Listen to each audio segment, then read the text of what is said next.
Here's a question that might make you uncomfortable. What if every problem in your life, every frustration, every setback was actually your responsibility? Now, before you click away, hear me out. I'm not saying everything is your fault. There's a huge difference between fault and responsibility, and understanding that difference is going to change everything for you. Before we get started, check out the link in the description to download our ebook. In the next 10 minutes, we're going to explore why taking responsibility is the single most powerful shift you can make in your life. We'll look at what responsibility actually means, why most people avoid it, the psychological trap that keeps us stuck, and most importantly, how you can start using this principle today to transform your relationships, your career, and your overall happiness. Because here's the truth. The moment you take responsibility is the moment you take back your power. Let's start with something that seems contradictory. Taking responsibility for everything in your life actually makes you feel lighter, not heavier. You'd think that accepting responsibility would be this crushing burden, right? More weight on your shoulders, more things to worry about, more guilt to carry around. But it's the exact opposite. When you blame external circumstances, other people, or bad luck for your problems, you're essentially saying, I am powerless. My life is controlled by forces outside of me. I'm just a victim of my circumstances. And that belief, that victim mentality, is what actually weighs you down. It's suffocating, keeps you stuck. The moment you take responsibility, you're saying something completely different. I have the power to respond to this situation. I can take action. I can change things. And that realization is liberating. Think about it this way. Imagine you're stuck in traffic and you're going to be late for an important meeting. You can sit there cursing the traffic, blaming the city planners, getting angry at other drivers. And how does that feel? It's terrible, right?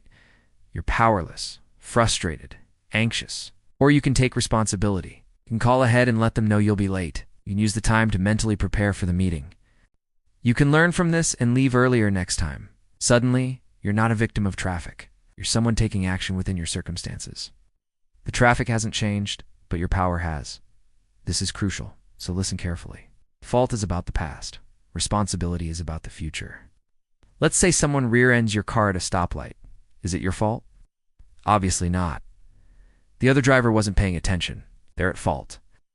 But here's the question that matters. Whose responsibility is it to deal with the situation? It's yours. You have to exchange insurance information. You have to get your car repaired. You have to deal with the inconvenience. It's not fair, but it is your responsibility. Life is full of situations like this. Maybe you grew up in a difficult family. That's not your fault. But healing from that experience and not letting it control your present, that's your responsibility. Maybe your boss is unreasonable. Not your fault. But deciding how to respond, whether to set boundaries, look for a new job, or find ways to work effectively despite the challenges, your responsibility. This distinction is where most people get stuck. They spend so much energy arguing about whose fault something is that they never move forward. They're so focused on the injustice of their situation that they don't see the opportunities for action right in front of them. So if taking responsibility is so powerful, why don't more people do it? Why do we instinctively look for someone or something else to blame? The answer is simple. Our ego. Our ego is constantly trying to protect our self-image. It wants us to look good, feel good, and avoid feeling incompetent or flawed. Admitting that we're responsible for our problems feels like admitting we're inadequate somehow, and our ego hates that. So we create stories, we rationalize, we point fingers. I would have gotten that promotion, but my boss plays favorites. I would be in better shape. But I don't have time to work out. My relationship would be better, but my partner never listens. Notice the pattern? There's always a but. There's always an external reason. And here's what's insidious about this. These excuses often contain truth. Maybe your boss does play favorites. Maybe you are genuinely busy. Maybe your partner could be a better listener. But as long as you're focused on those external factors, you're giving away your power. You're making your happiness conditional on things you can't control. And that's a recipe for chronic dissatisfaction. There's a powerful story I want to share with you. Viktor Frankl was a psychiatrist who survived the Nazi concentration camps during World War II. He lost his wife, his parents, and his brother in those camps. He endured unimaginable suffering, and yet in that hell, he made an observation that would become the foundation of his life's work. He noticed that even in the camps, even when everything had been stripped away, people still had one freedom that no one could take: the freedom to choose their response. He wrote, "Between stimulus and response there is a space. In that space is our power to choose our response. In our response lies our growth and our freedom." Think about that. Someone in a concentration camp can find a space for choice, for responsibility. What does that mean for our everyday struggles? Our bad commute? Our difficult coworker? Our financial stress? Frankl's insight is this: we always have a choice in how we respond. Always. And that choice, that responsibility, is where our power lives. Taking responsibility operates at 3 different levels, and understanding these levels will help you apply this principle more effectively. Level 1 is basic accountability. This is owning your actions and their consequences. You missed a deadline? Don't blame your internet connection. You forgot someone's birthday? Don't blame your busy schedule. This level is about being honest with yourself and others. Level 2 is responsibility. This is literally your ability to respond to whatever life throws at you. You didn't cause the economic downturn, but how you respond to it is your responsibility. You didn't choose your childhood, but how you heal and grow from it is your responsibility. This level is where real power emerges. Level 3 is the deepest level. It's taking responsibility for the meaning you assign to events. 2 people can experience the same setback. One sees it as evidence they're a failure. The other sees it as a learning opportunity. Same event, different meaning, different outcomes. You're responsible for the story you tell yourself about what happens to you. Nowhere is the power of responsibility more visible than in relationships. Most relationship problems stem from 2 people waiting for the other person to change first. I'll be more affectionate when they're more appreciative. I'll listen better when they stop nagging. I'll open up when they stop judging me. It's a standoff, and both people feel justified because, again, the other person's behavior is real. But here's what changes everything. What if you took full responsibility for your side of the relationship? Regardless of what the other person is doing. What if you decided to be the partner, friend, or family member you want to be unconditionally? Not as a strategy to get them to change, but because that's who you choose to be. This is scary because it means being vulnerable. It means possibly being the one who loves more, tries harder, or extends themselves further. But it also means you're no longer trapped in a reactive cycle. You're acting from your values, not reacting to their behavior. And ironically, this is often what creates the space for the relationship to transform. Let's get practical. How do you actually start implementing this in your daily life? First, catch yourself in the act of blaming. Start noticing when you use the word "but" to externalize responsibility.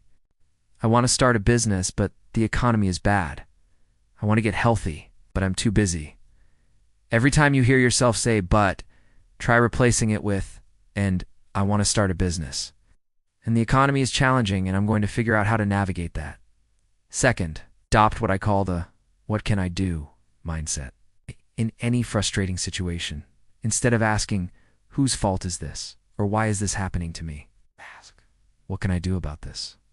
Even if the answer is small, even if it only addresses a tiny part of the problem, that question shifts you from victim to agent. Third, own your mistakes quickly and completely. When you mess up, resist the urge to justify, minimize, or deflect. Just say, "I messed up. Here's how I'll fix it. Here's how I'll prevent it in the future." This builds trust, respect, and actually makes you feel more confident, not less. Fourth, take responsibility for your emotional state. This doesn't mean forcing yourself to be happy or suppressing difficult emotions. It means recognizing that while you can't always control what you feel, you can control how you relate to those feelings and what you do with them. You're anxious. That's real. But staying in bed all day versus going for a walk is your choice. Fifth, experiment with extreme ownership for 1 week. Just 1 week. Try acting as if every problem, every frustration, every conflict is your responsibility to address. Not your fault, but your responsibility. Notice what changes. Notice how it feels. You might be surprised. Here's something most people don't realize. When you start taking responsibility for your life, you give others permission to do the same. Responsibility is contagious in the best way. When people see you owning your choices, admitting your mistakes, proactively solving problems without complaining, It creates a different kind of environment.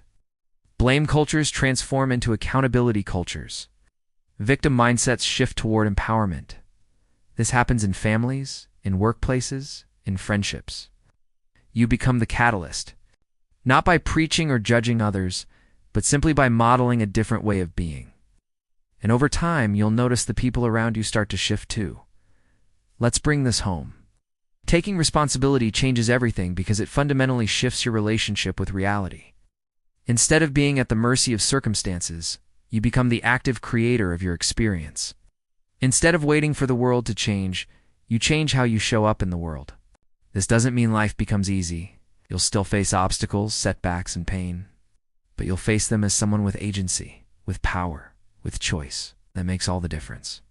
Remember, fault is about the past. Responsibility is about your future. It's being created right now, in this moment, by the choices you're making. So here's my challenge to you. Identify one area of your life where you've been in victim mode. Maybe it's your health, your finances, your relationships, or your career. One area where you've been blaming circumstances or other people. And for the next week, approach that area with radical responsibility. Ask yourself, if this were completely my responsibility to improve, what would I do? Then do that thing. You might be amazed at what changes. Not just in your external circumstances, but in how you feel. In your sense of power, purpose, and possibility. Because the truth is, the moment you take responsibility is the moment everything changes. It's the moment you stop being a passenger in your own life and become the driver. Thanks for watching. If this resonated with you, let me know in the comments what area of your life you're going to take more responsibility for. And if you found this valuable, share it with someone who needs to hear it. Now go out there and take responsibility for creating the life you want. Because no one else is going to do it for you. And that's actually the best news you'll hear all day.